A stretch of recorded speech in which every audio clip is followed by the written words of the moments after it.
Are news live. मैं Rohit Patel, R news live से इस समय जो कि जौनपुर जिले के मड़ियाव विधानसभा के क्षेत्र जो कि ये बेनीपुर विधानसभा पड़ता है, इसके अंतर्गत सिंगोरी भी जो डॉक्टर भीमराव अंबेडकर जी का एक पार्क है। आज उनका जयंती जो है, कम से कम 10-12 गांव के लोग यहाँ इकट्ठा हुए हैं जो कि बाजे और गाजे के साथ बड़े धूमधाम से मनाते हैं। आज 14 अप्रैल है और जो है हर साल 14 अप्रैल को डॉक्टर भीमराव अंबेडकर जी का जो है जयंती मनाया जाता है। और यहाँ लोग जो कि बाजे गाजे के साथ बड़े धूमधाम से लोग मनाते हैं। जैसे तस्वीरों में देख सकते हैं कि यहाँ बारी बारी से लोग जो कि डॉक्टर भीमराव अंबेडकर जी का जो यहाँ मूर्ति है उन पर जो है माल्यार्पण कर जो है बड़े धूमधाम से यहाँ जो है उनका जन्मदिन मनाया जा रहा है।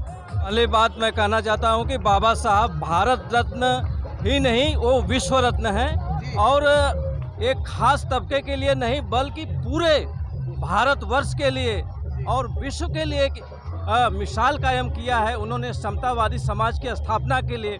और सबसे बड़ा योगदान उनका एक संविधान का निर्माण किया है।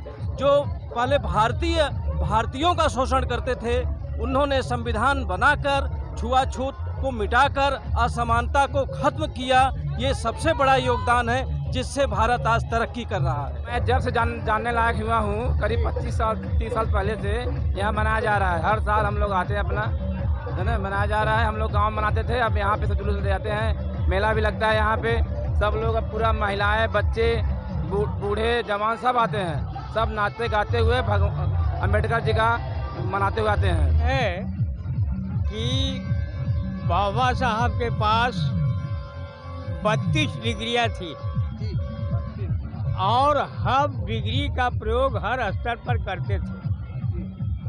और उन्होंने विशेष करके महिलाओं को और शोषित दलित पीड़ितों को माने किया। और उन्होंने कहा शिक्षित बनो। शिक्षित बनने का मतलब यह नहीं कि हमें PhD कही है और राह वही है पुरानी ना। उन्होंने देवी देवताओं का खंडन किया और खंडन न किए होते यहाँ तक पहुँचते न। उन्होंने सिर्फ बुद्ध को माना। इनके गुरु बुद्ध को गुरु मान करके और ये सब काम किए। स्त्रियों को मर्द के बराबर स्थान दिलाना, पुरुषों को, शोषित दलितों को समाज में अधिकार दिलाना। और कहने का मतलब जितने भी शोषणवादी थे उनसे लड़ना और लड़कर अंग्रेज़ों से अपना अधिकार प्राप्त करना, ये बाबा साहब की बात थी और दूसरों की बात नहीं थी। हमारे बाबा साहब डॉक्टर भीमराव अंबेडकर का जन्म 14 अप्रैल 1891 ईस्वी में हुआ था महाराष्ट्र में। और ये महार जात में ही पैदा हुए थे।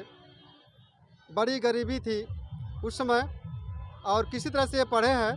पढ़ने के बाद इन्होंने देखा कि हमारे समाज में छुआछूत बहुत ही फैला हुआ था, तो इन्होंने छुआछूत का जो है कि खंडन किया है। और हमारे समाज को इन्होंने माने कि आगे बढ़ाया। और ये दलित वर्ग के नेता नहीं हैं, ये समाज सुधारक हैं। पूरे हमारे बाबा साहब भीमराव अंबेडकर जो समाज सुधारक थे, दलित नेता थे, समाज सुधारक भी थे। किया हम लोगों के लिए एक वरदान दिया। बाबा साहब कितने कठिन परिस्थितियों में पढ़े, आज इतनी कठिन परिस्थितियों में पढ़ करके हम लोगों को वो अधिकार दे दिया जो हमारे सामने वो परिस्थितियां नहीं है। हम अच्छे से पढ़ लिख पा रहे हैं, लेकिन बहुत से लोग साथी ऐसे हैं जो हमारे समाज के पढ़ नहीं पा रहे हैं। मैं उन सभी से आग्रह करूंगा कि वो समाज हमारा जो है पढ़े, आगे बढ़े और बाबा साहब की बातों को, बाबा साहब को तो हम मानते हैं, बाबा साहब की भी माने, उनके विचारों को भी माने। बाबा साहब ने कहा था शिक्षा वह शेरनी का दूध है जो पिएगा वो दहाड़ेगा। इसलिए मैं कहूँगा कि बाबा साहब ने जो कहा था उनकी बातों को मानना हमारे लिए बहुत ही आवश्यक है। उन्होंने कहा शिक्षित बनो, संगठित बनो और संघर्ष करो। इन 3 बातों पर अगर हम विशेष ध्यान देते हैं तो हम यह समझ पाएंगे कि बाबा साहब की हम सारी बातों को मान रहे हैं। तो इन्हीं शब्दों के साथ ज़्यादा कुछ न बोलते हुए मैं बिराजीपुर से अवधेश कुमार मास्टर अपने जुलूस के साथ यहाँ पर आया हूँ। आप सभी साथियों को जय भीम, नमो बुद्धाय। बाबा साहब, बाबा साहब।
साबित नहीं